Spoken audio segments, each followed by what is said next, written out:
মাঠের খেলায় দলীয় পারফরমেন্স যেমন করুন, মাঠের বাইরে পারিশ্রমিক ইস্যুতেও দুর্বার রাজশাহীর যাচ্ছে তাই অবস্থা।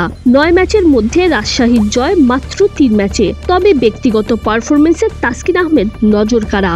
এখন পর্যন্ত 9 ম্যাচ খেলে নিয়েছেন 20 উইকেট, আছেন সর্বোচ্চ উইকেট শিকারীর তালিকায়। এবার তাসকিনের সামনে সাকিব আল হাসানকেও পেছনে ফেলার সুবর্ণ সুযোগ, প্রয়োজন আর মাত্র 4 উইকেট। বিপিএল শুরুর প্রথম দিকেই ঢাকা ক্যাপিটালসের বিপক্ষে 7 উইকেট নিয়ে ইতোমধ্যে দারুণ এক রেকর্ডে নাম লিখিয়েছেন তাসকিন আহমেদ। বিপিএল এর সেরা বোলিংয়ের রেকর্ড, স্বীকৃত টি20 ইতিহাসে তৃতীয় সেরা। এবার আরও একটা রেকর্ড হাতছানি দিচ্ছে, রেকর্ডটা বিপিএল এর এক মৌসুমে সর্বোচ্চ উইকেট শিকারী হওয়ার।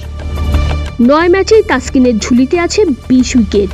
লিগ পর্বে রাজশাহীর হাতে আছে আরও 3 ম্যাচ। এই 3 ম্যাচের মধ্যেই তিনি যদি আরও 4 উইকেট পেয়ে যান, সেক্ষেত্রে বিপিএল এর এক মৌসুমে সর্বোচ্চ উইকেট শিকারী সাকিবকে পেছনে ফেলবেন।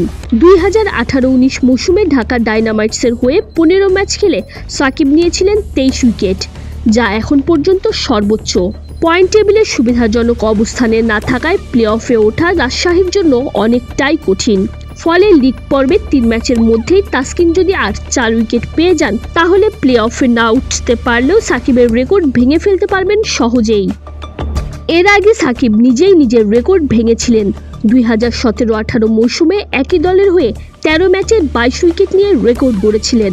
তার আগে 2015-16 মৌসুমে বরিশাল বুলসের ক্যারিবিয়ান পেসার কুপার মাত্র 9 ম্যাচে নিয়েছিলেন 22 উইকেট।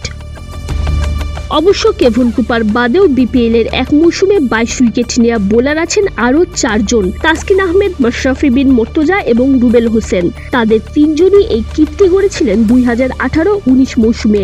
এছাড়াও গত মৌসুমে 22 উইকেট নিয়ে সেই তালিকায় যোগ দেন শরীফুল ইসলাম। বিপিএল এর এক মৌসুমে 21 উইকেট নিয়েছেন 2 বোলার, 2015-16 মৌসুমে আবু হায়দার রনি এবং 2016-17 মৌসুমে Dwayne Bravo. Tanjim Oishi, BD sports time.